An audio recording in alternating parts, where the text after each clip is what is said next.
गंगा ने जन्म देते ही अपने 7 पुत्रों को नदी में बहा दिया था। इसका कारण एक ऋषि का श्राप था। आज हम आपको गंगा से जुड़ी कुछ ऐसी रोचक बातें बता रहे हैं जो बहुत कम लोग जानते हैं। राजा शांतनु की पत्नी बनी गंगा। एक बार हस्तिनापुर के राजा शांतनु शिकार खेलते खेलते गंगा नदी के तट पर आए। यहाँ उन्होंने एक परम सुदन स्त्री, वह स्त्री देवी गंगा ही थी, को देखा। शांतनु ने उससे प्रणय निवेदन किया।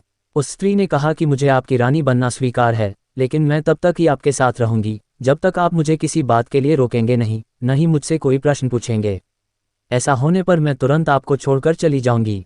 राजा शांतनु ने उस सुंदर स्त्री का बात मान ली और उससे विवाह कर लिया। इस तरह गंगा ने किया राजा शांतनु का अप्रिय। समय बीतने पर शांतनु के यहाँ 7 पुत्रों ने जन्म लिया, लेकिन सभी पुत्रों को उस स्त्री ने गंगा नदी में डाल दिया।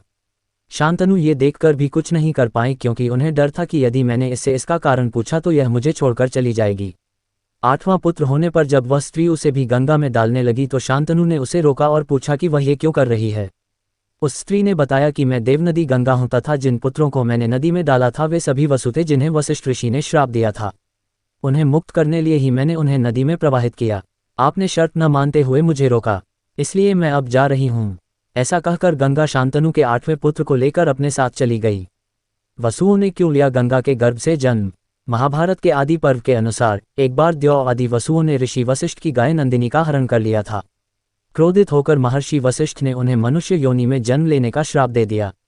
क्षमा मांगने पर ऋषि ने कहा कि तुम सभी वसुओं को तो शीघ्र ही मनुष्य योनि से मुक्ति मिल जाएगी, लेकिन इस द्यौ नामक वसु को बहुत दिनों तक पृथ्वीलोक में रहना पड़ेगा। इस श्राप की बात जब वसुओं ने गंगा को बताई तो गंगा ने कहा कि मैं तुम सभी को अपने गर्भ में धारण करूंगी और तत्काल मनुष्य योनि से मुक्त कर दूंगी। गंगा ने ऐसा ही किया। वशिष्ठ ऋषि के श्राप के कारण द्यौ नामक वसु ने भीष्म के रूप में जन्म लिया और पृथ्वी पर रहकर दुख भोगने पड़े।